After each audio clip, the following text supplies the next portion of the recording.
Hello, good day. MBR1 water pump. Papalitan natin ng oil seal o water seal. So, sa mga may water pump na sira na yung water seal, so paano nyo malalaman sira water seal? Pag meron kayo nakita ditong coolant na dumadaan, so ibig sabihin, palatandaan na yung coolant nyo humahalo na dun sa engine oil ninyo.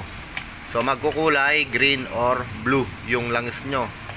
So, kung talagang malala na, kulay puti na kulay ng langis nyo pag nag-change oil kayo. So, eto lang ang cost ng paghahalo ng coolant sa langis. Water pump. Sa water pump kasi na to, meron siyang oil seal sa loob. So, etong video na to, tuturo ko sa inyo kung paano magpalit ng water pump oil seal. So, pan DIY na naman to, kaya stay tuned lang at eto na, game. So, ayan. So, may nakita kayong mga tornilyo dito.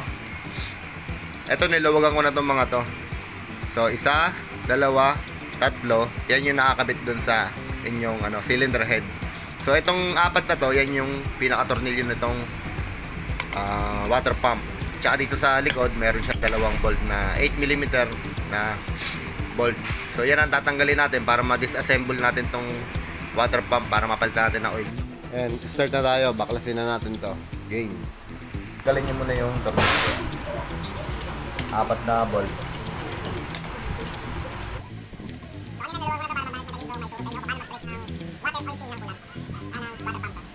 Tanggalin nyo.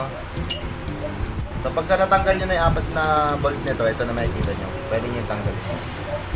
So ganyan na itsura nya, no? Dito na yung parang propeller nya, gasket. So yan, ganyan. Tapos tanggalin nyo muna yung gasket para hindi madamage. So safety nyo lang muna. Tapos sa likod naman, may dalawang 8mm doon na tornilyo. So, tatanggalin nyo rin yun. Yan. Ganyan lang. So once na matanggal yun na 8mm, i-slide nyo lang to pa baba. Yan. Para makalas nyo itong cover. So meron kasi siyang malaking butas kaya maliit. So i-slide nyo para dun sa malaki tatapat ng bolt na to. So mariremove nyo na siya. Itong cover, tatanggal nyo rin. So once na na-disassemble nyo na yan, pwede nyo i-push ito, tulak nyo palabas. Pag tinulak nyo, matatanggal nyo na. Pagka natanggal nyo na, ito good news. Sa may mga puller ng oil seal na to, mas maganda. Sa puller ng bearing, mas maganda. Pero kung wala kayong gano'n na tools na special tools na puller at saka puller dito, pwede nyo nang gamitan ito yun. Yan, ito maliit lang na klase ng pantoko para maitulak natin yung bearing. Okay, so ganito lang gagawin dyan kung halimbawang wala kayong puller, tutok nyo lang doon sa loob. So kailangan nakapatong na ganyan. Nakapatong. Tapos tatapat nyo dito sa bearing. Parang ganyan, no? Tatapat nyo lang dito sa labas. Tapos pupukpukin nyo na. Pagka pinukpuk nyo na yan, lalabas na yung bearing, di ba? So yun. Ito unahin nyo pag magpapalit kayo na ito. So kailangan ng pukpuk ng bearing paikot. Equal para hindi ito magili dito sa housing. So pagka nalabas nyo na yan, tanggal na tong bearing. So makikita nyo na yung eto, water seal. So napakadali nyo na lang tatanggalin yan. So tagi-tagi sa pukpuk lang sa magkabilang gilid, matatanggalin nyo na itong water seal. So yun. So etong disclaimer to etong tools na to para lang sa mga walang puller na tools pang tanggal nitong water seal at saka bearing. So kaya ito yung tinuturo ko. So okay, pagka natanggal nyo na, ganun pa rin. Ito na yung bago. So, ipupush nyo lang yan. Tapos, medyo didiinan nyo o pupukpukin nyo ng martilyo na dahan-dahan lang sa bumaon tong oil seal na to.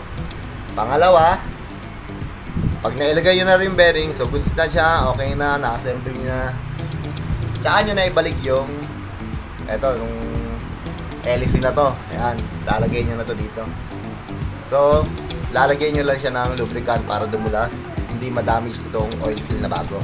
So may lubricant siya, may langis. So ang insert nito kailangan ganyan, tapos ikot-ikutin nyo. Patulak pa ikot. So yan, ganyan na, okay na.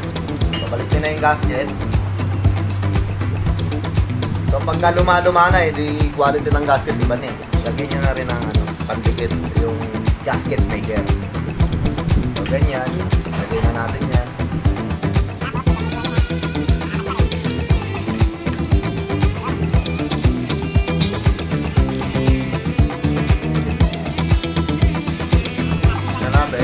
Pag-ring naman dito, may ano siya, may parang tattoo siya o gasket doon sa dito. So hindi kayo pwede magkamali din ng lagay kasi hindi tatapat yung butas dun sa butas kung mali ilagay nyo. Ayan, ilagay nyo ganyan, ay mali. Ikutin nyo lang hanggang sa makuha nyo yung tapat. Tatapat ng butas. So pag nakuha nyo yung tapat ng butas, sunod nyo naman to, ilalak nyo dito sa leeg, sa may groove ng tornilyo. Pagka pumasok yan, ikutin nyo rin ito, itatapan nyo lang sa butas ng tornilyuhan. So yan, tumapat na. So, tornilyuhan na rin natin.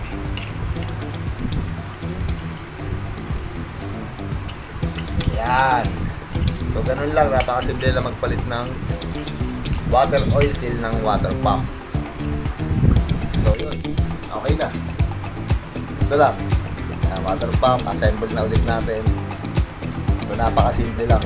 So sana sa video na to may na-share ako sa inyong konting bagay na kung gusto niyo magpalit ng water seal na kayo na ang gagawa. So ito yung video na to para sa inyo.